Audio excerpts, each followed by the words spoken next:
Why is it always about money?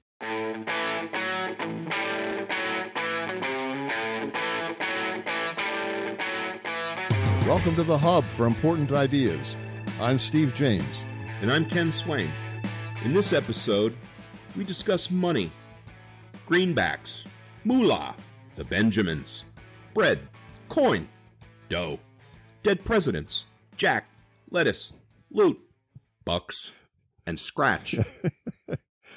You sound like George Carlin. That's kind of what I was going for, Steve. I love George Carlin. Oh, man. Oh, how much do we miss him and need him right now? Do we ever? Oh, my God. Anyway, we're going to play for you another interview we conducted with Dr. Jamie Arndt a few years ago.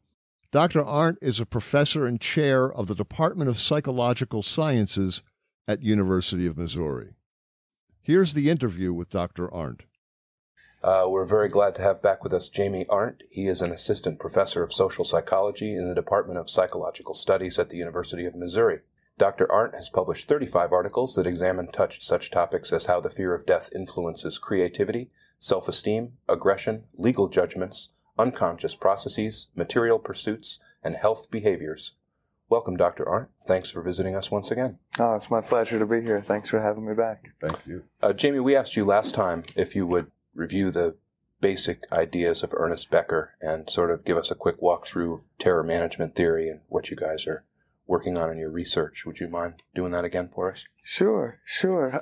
Becker was concerned with the implications of a creature such as ourselves, who's both motivated to survive, but at the same time cognitively advanced enough to realize that we exist, and consequently to realize that inevitably we will not exist. That is, we're aware of our own ultimate mortality. And so you juxtapose these two facets of our being, this awareness of our own mortality and a predilection for living rather than dying. The two combine to create a potential for a tremendous amount of anxiety, or terror, as Becker referred to it.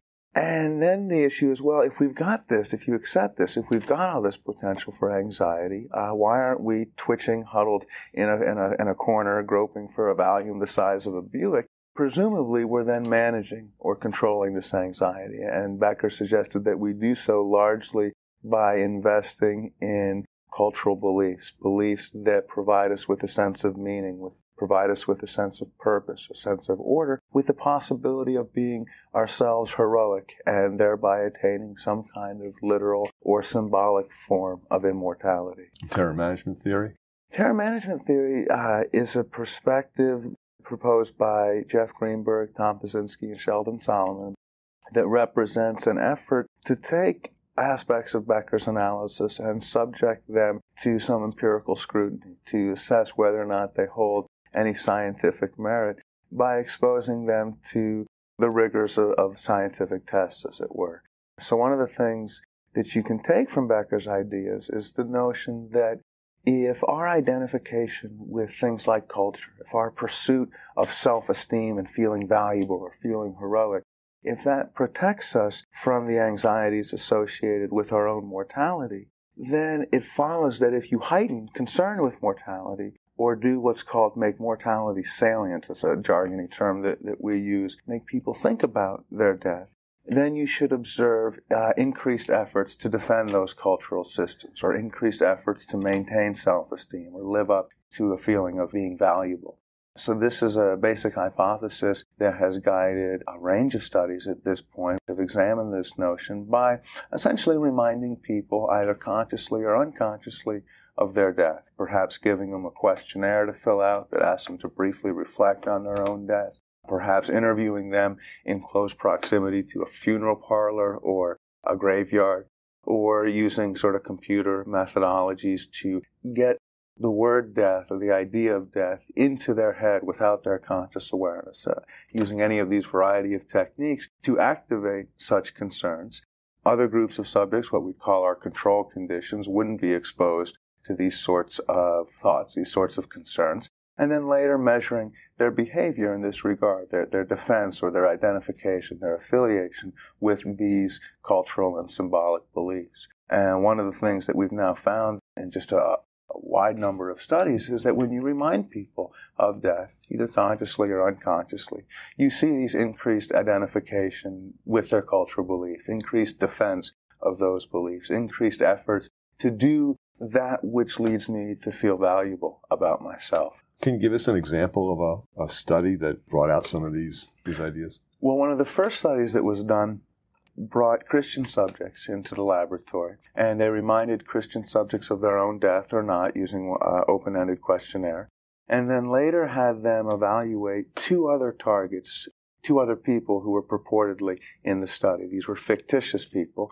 unbeknownst to the research participant, and the people that they evaluated, they were given a series of basic overview of the person's likes and dislikes, their basic personality, and they were very similar, except one of the targets was the child of Christian parents, and the other target was of Jewish descent, and that was the only difference between the two.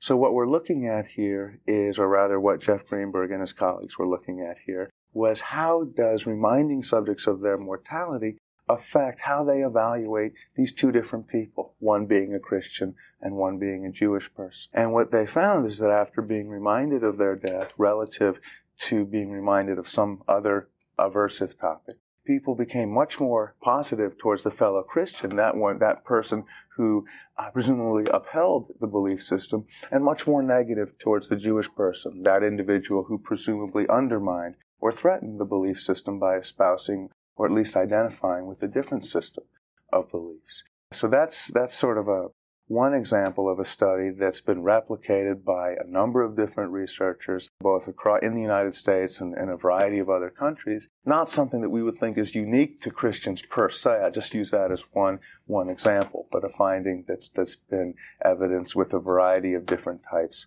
of populations. Well, Jamie, as you know, our show looks at Ernest Becker's theories and looks at a lot of different cultural issues. Mm-hmm. This show here is about money. So I'm going to ask you this question straight out.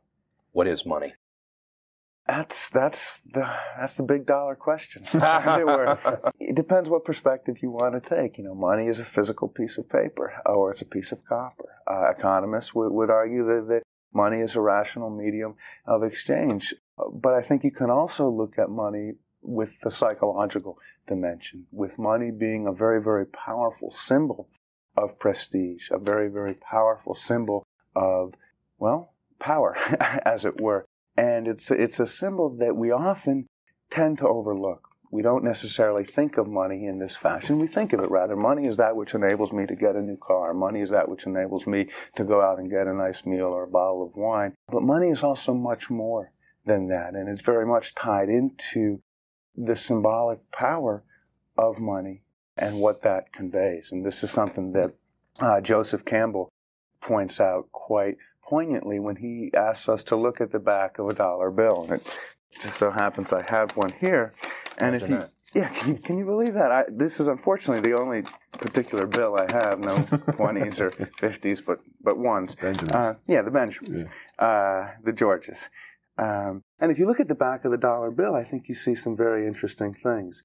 You don't necessarily see the declarative separation between church and state on which this country was founded. And very clearly, rather, you see, in God we trust. I see the word God on there. Right there. And that's actually something I was just reading about earlier that's becoming into the media as people are now debating the Pledge of Allegiance. And should God be in the Pledge of Allegiance? Well, we see God on our legal tender, giving it perhaps part of its power. If you look on the side of a dollar bill, you see a pyramid, which is an interesting object to have on a dollar bill. We don't have any pyramids here, in this country.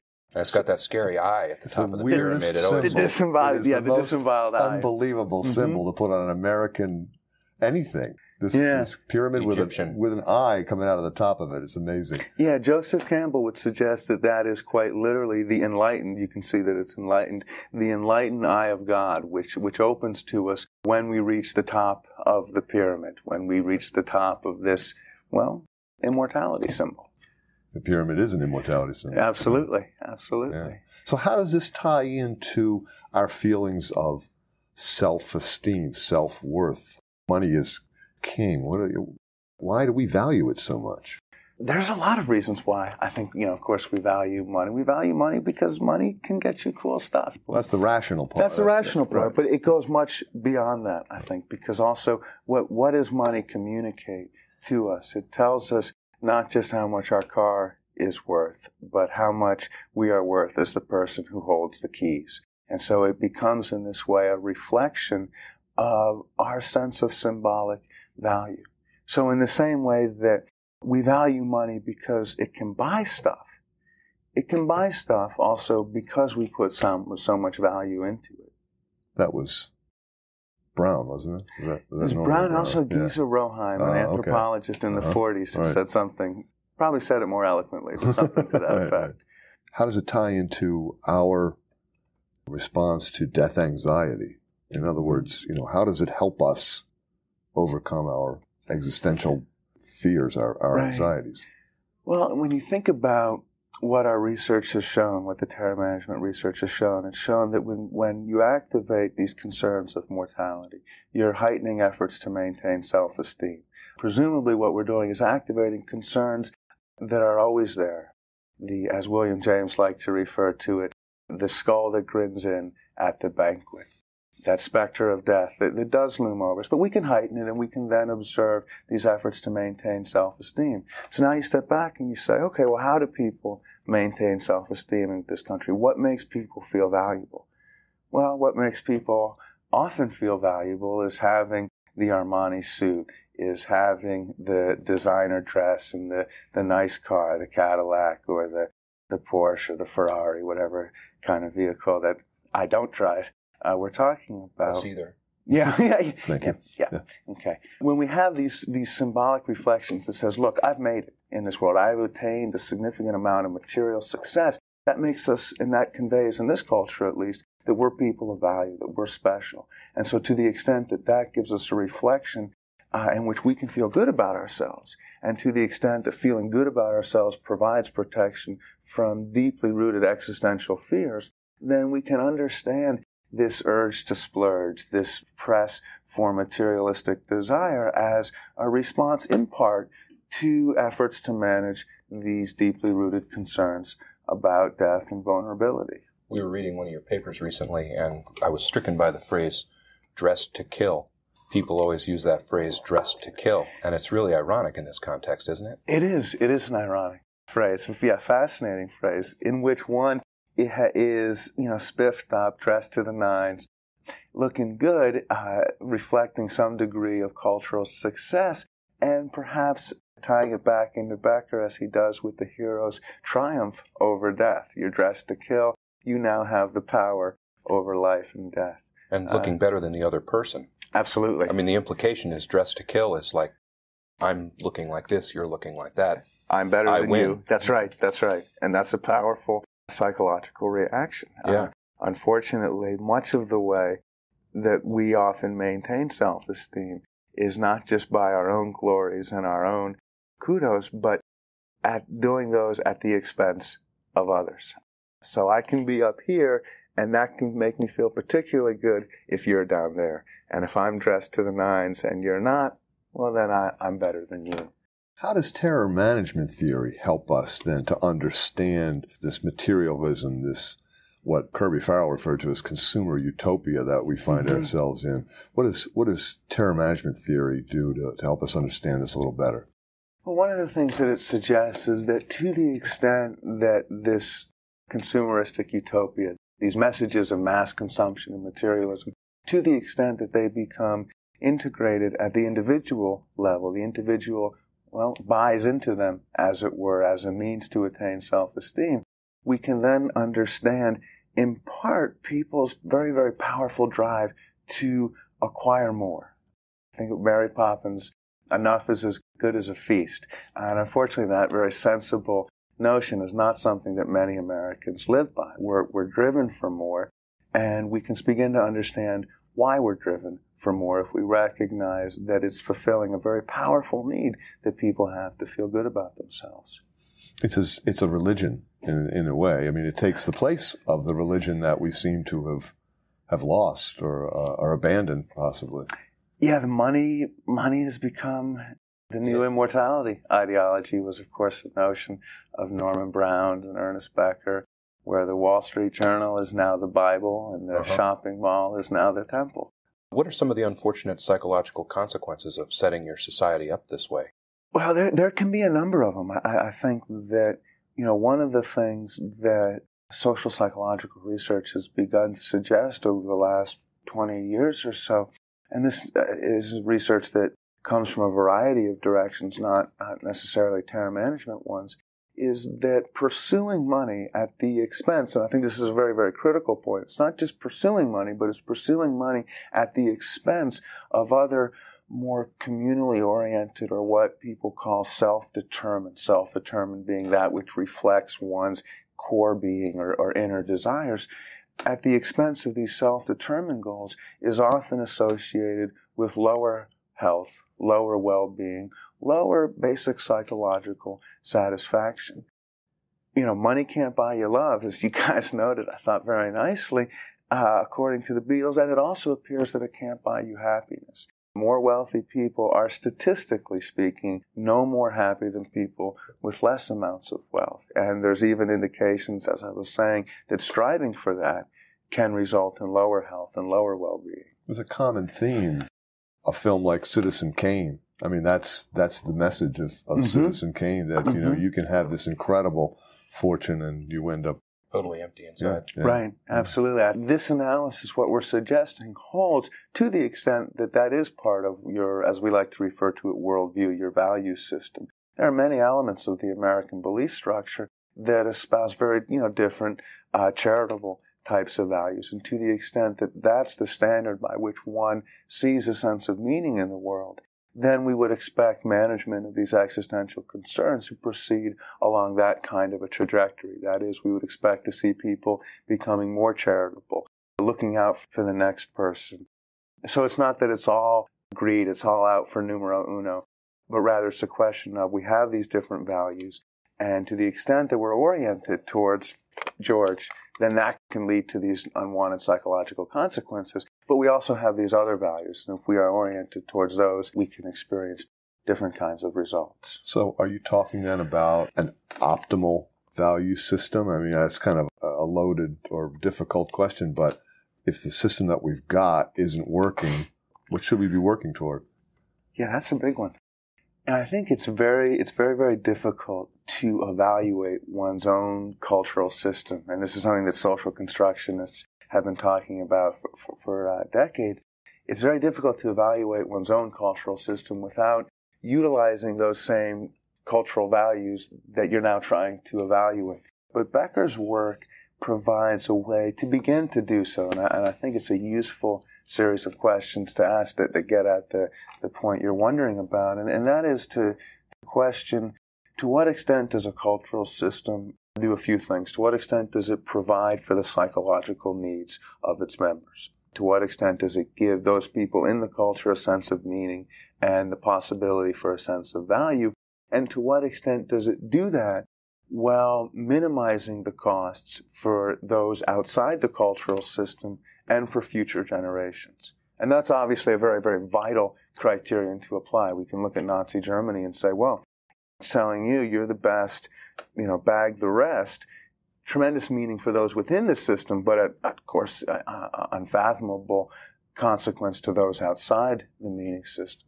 So if we apply that lens to American materialistic culture, you have to start to wonder about some things. Americans enjoy some of the highest rates of depression across the world and other forms of mental illness. To what extent is everybody getting access to this as a viable system of meaning?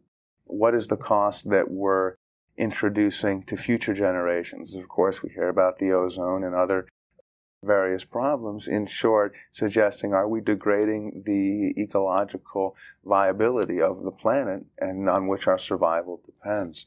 It's like we're stealing from the future to spend it now today. Yeah.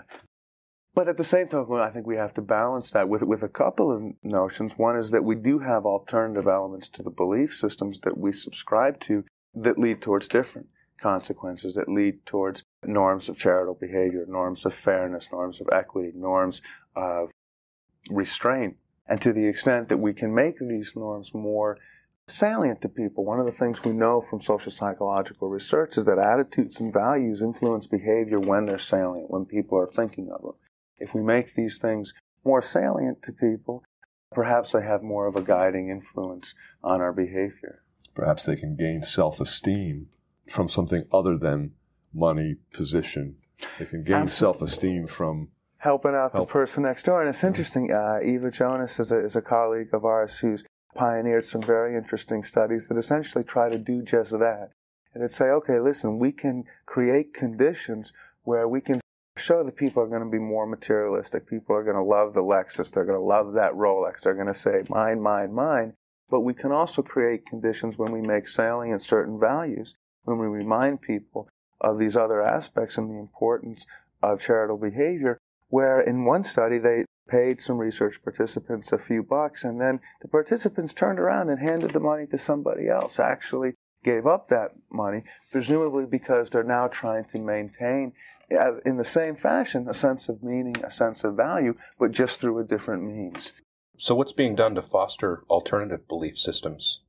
We were in a very capitalist place here where it's all about the money, but I don't see what can be done, if anything. I know these are impossible questions to answer, but we're here to ask. Sheldon Solomon said we're here to ask the tough questions, and that's the toughest one we're going to duck the answers. And to duck the answers. Well, you can try to duck them, but we're not letting you go. No, I think, there are a number of things that we are doing, and perhaps they're not on the radar screen as markedly as they could be. But you do hear about wonderful charitable programs, educational campaigns, a variety of efforts to get people to focus on the importance of different types of values, community values, as it were. People trumpet that phrase a lot. Maybe they trumpet it too much to the point that it lacks the substance to give it some real impact. But to the extent that we can make efforts in that direction, and balance, I think, is a critical thing. And that's something that the research I was describing earlier suggests. It's not just that pursuing monetary goals are bad. We have to consider, what have these things given us? What medical, psychological, technological advances have resulted from people pursuing material profit? A tremendous amount. So it's not all a bad thing. But it's then balancing those pursuits with other types of goals and values. Pursuits that were perhaps previously tempered with a strong spiritual and religious conviction, which has perhaps waned over the years, need to be replaced with that or similar types of communal convictions to promote that kind of a balance.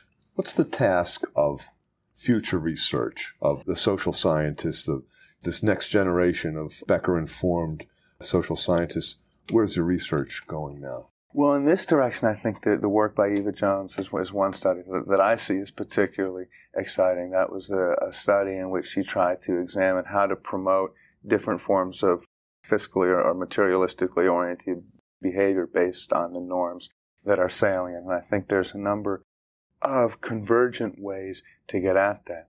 Research conducted by people like Richard Ryan and Edward Deasy from the University of Rochester, Tim Kasser from Knox College, Ken Sheldon from my own University of Missouri, is focused on covering the types of values that promote health and well-being, and those often materialistic or extrinsic, i.e. those coming from without the culture saying, you must make this dollar, you must look like this, that undermine health and well-being. So the challenge is then to come up with understanding what are the beliefs that provide for our psychological needs, what are the beliefs that provide us with opportunities to feel like we're people of value, to feel a sense of security, because we need security. We need that to function, but at the same time giving us opportunities for growth. And hopefully through research we can get a better understanding of what those types of values are. But unfortunately we're out of time once again. It was my pleasure to be here. Our guest has been Dr. Jamie Arndt from the University of Missouri. And thanks very much for coming out to see us and talking about thanks money for having me. You've been listening to an interview with Jamie Arndt, talking about money and its place in our culture. So, Ken, what's your takeaway? Steve, I've always been struck by the notion that Jamie articulated so well, that money is more than a rational means of exchange. Money has a lot of symbolic power. That's an important idea. And that's tough for a lot of people to get because money is so central to everything that we do. Oh, yeah. That to take it away from that central practical idea and talk about it as a symbol of anything is a little bit of a stretch for some people, I think. Yeah, it's difficult, especially since a lot of people think of money 10 times a day. 10 times a minute. I've always been of two minds when people say they taught their children the value of money. I wonder what they were really teaching. Indeed. I mean, as Jamie put it, money tells us how much we're worth, right? Yep. You get your self-esteem from your parents, and your parents teach you that you get self-esteem from wealth. It's an important part of the American socialization process. We love you, little Johnny. Now go make money. That's right. And the phrase money tells us how much we are worth. I'm reminded of that concept first came into being shortly after the Industrial Revolution. And Jacques Barzun mentions it in his book and says, this is the first time anyone ever said how much you are worth. And then he notes parenthetically, worthiness is not so readily ascertained. No, and we use the phrase your net worth. Right. Your net worth, like you can boil a person's net worth down into one figure on a balance sheet, your net worth. Isn't that ridiculous? I noticed your ears probably picked up when Jamie mentioned Joseph Campbell and the back of the dollar bill. Well, yes, they did, Steve. You know how much of a fan I am of Joseph Campbell. Right. And that little picture he's referring to on the dollar bill is of a pyramid with an eye peeking out at the top of it. Isn't that creepy? It is. It's actually kind of creepy, that symbol. It always kind of weirded me out. Oh, yeah.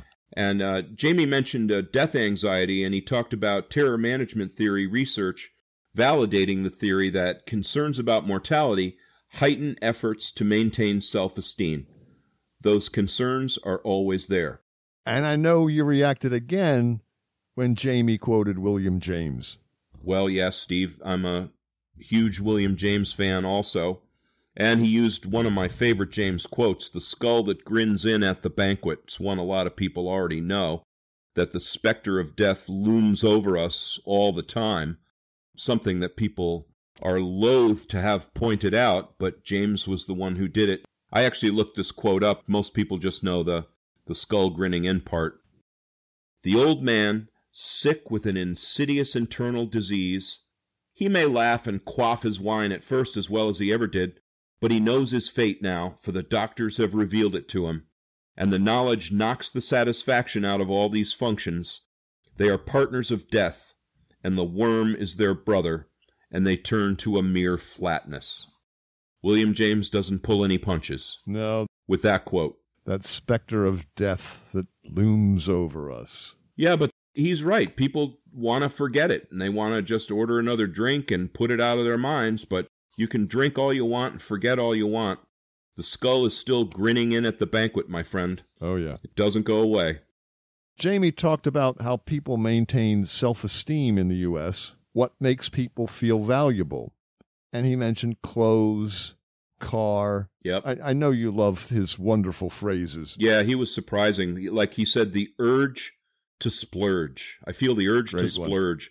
And I reminded me of the Tom Cruise movie Top Gun, where his friend Goose says, I feel the need for speed. It's very closely related to urge to splurge. It's a way of blocking out something else, right? Thinking about something in the moment to forget about the skull grinning in at the banquet, if you will.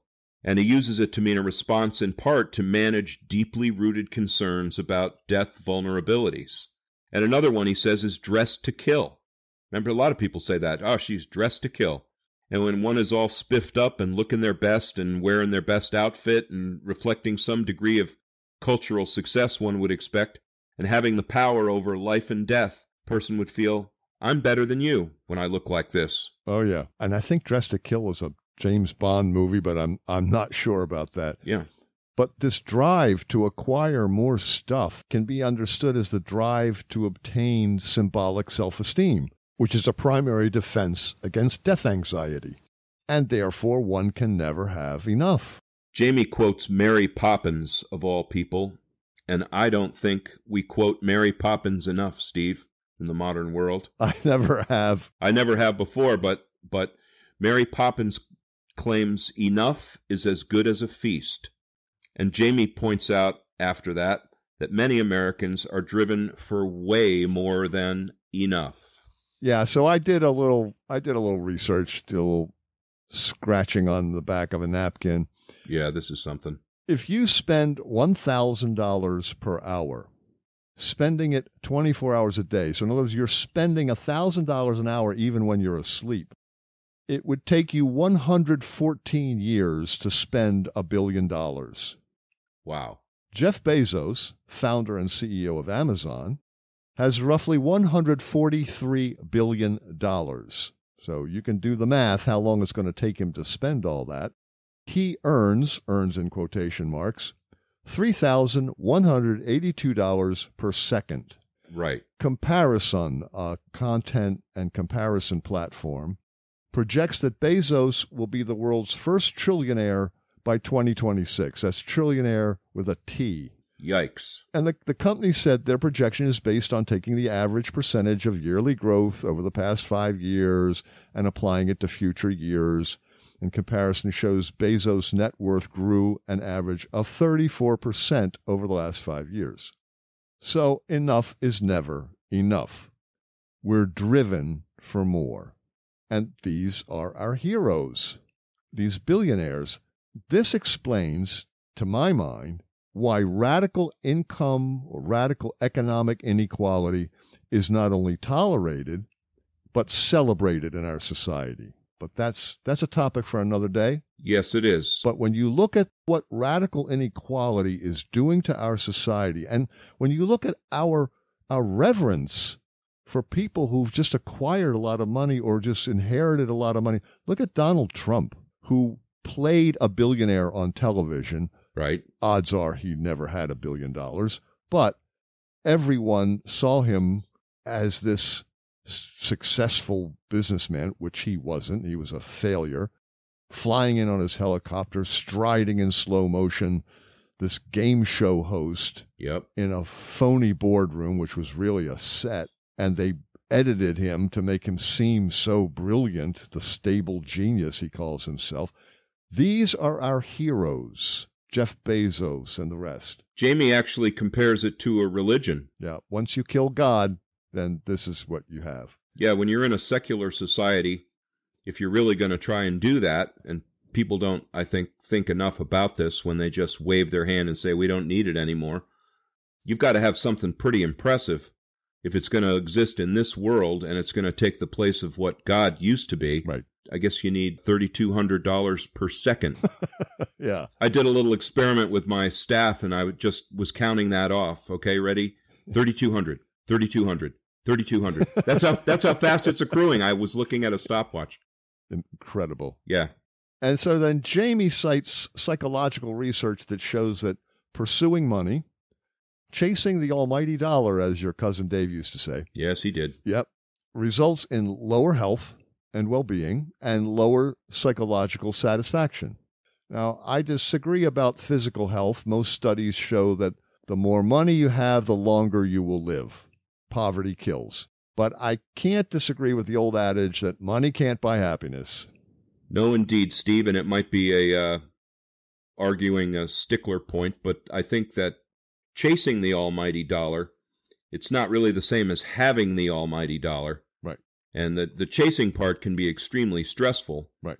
And while you're chasing, you may not yet have, so it doesn't really, I think once you have it, you're pretty much guaranteed to live longer because you've got better health care, you eat better food, you sleep more comfortably, and you pretty much have it all going on. Well, thanks to the changes in the tax laws that have occurred over the last few, I don't know how many years, we have a whole generation of billionaires that didn't have to work a single day for their billions.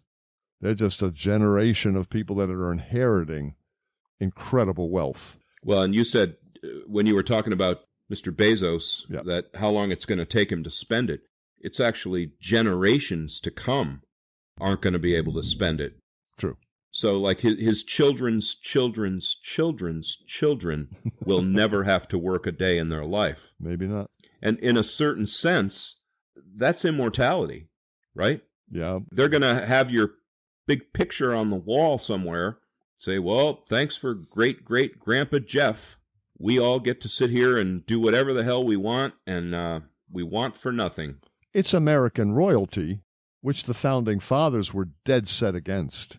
Yes, they were. And did not want huge inheritances. That's why they had the tax laws. But anyway, we're digressing. Yep. Jamie talks about the difficulty of evaluating one's own value system. Now, that's a tough one. Yeah. Because we call ourselves cultural critics, but we're using the values of our culture to create the criticism. Right? Yep. So what can I say? We do what we do. Well, that's true. We are using the culture to talk about the culture, and I know a lot of postmodern ideas point out the flaw of that, but we're going to keep doing it because we think it's valuable. We don't have any other... And we don't have anything else to do, so that's what we're doing. I don't have any other way to do it. So Jamie Jamie points out Ernest Becker's work helps. Even though Becker was a 20th century American steeped in the Western philosophic and scientific traditions, but I agree his insights help us to understand a lot about ourselves and our shared culture. And Jamie talks about Becker's way of evaluating the success of a culture. Oh, this is great. Yeah. First, are we well-fed? Are we safe? And most people in America are well-fed and safe. Yep. Not all. Not all. But most. But then we get into questions like, to what extent does the culture give people a sense of meaning and the possibility of a sense of value? Right. To what extent does it do that while minimizing the cost to those outside the system? America has one of the highest rates of depression across the world and other forms of mental illness, which we've talked about in the past. Yes, we have. And then, what is the cost to future generations? Are we degrading the environment for the next generation to cope with? And the next generation is very well aware of that fact. Yes, they are. And they're understandably pissed. Yes. And all of this, the symbolic value of money, that's the important idea. Yes. It's not just what money can buy. What money can buy is one issue, but this is what money can afford you, what money can bestow on you. Yeah. That's what this is about. Yep. Jamie points out some of the good parts of our society, and he lists charity and fairness and equity. And he notes that research shows that attitudes have more power when salient, so charitable behavior gains more importance when we're conscious of it, and it imparts meaning and value. And there are a variety of efforts to promote what we call community values. And he notes that pursuing monetary goals has also produced many positive advancements, such as medical and technological improvements. Right. He notes that strong religious convictions have perhaps waned over the years, and they need to be replaced with communal convictions to promote a balance, to feel like we're people of value, have a sense of security, and opportunities for growth. Research results in better understanding. Amen to that. All good stuff. And it's an important idea. It is an important idea, Steve. Yeah, we've been talking about money, the symbolic power of money, as an important idea. It is indeed. So join us next time. Like us on Facebook. Please recommend us to your friends. You can find us at www.thehubforimportantideas.com. And support us on Patreon. We are 100% listener supported. www.patreon.com/thehubimportantideas. Thank you for listening to The Hub for Important Ideas. I'm Steve James. And I'm Ken Swain. Stay safe, everybody. Thanks for listening.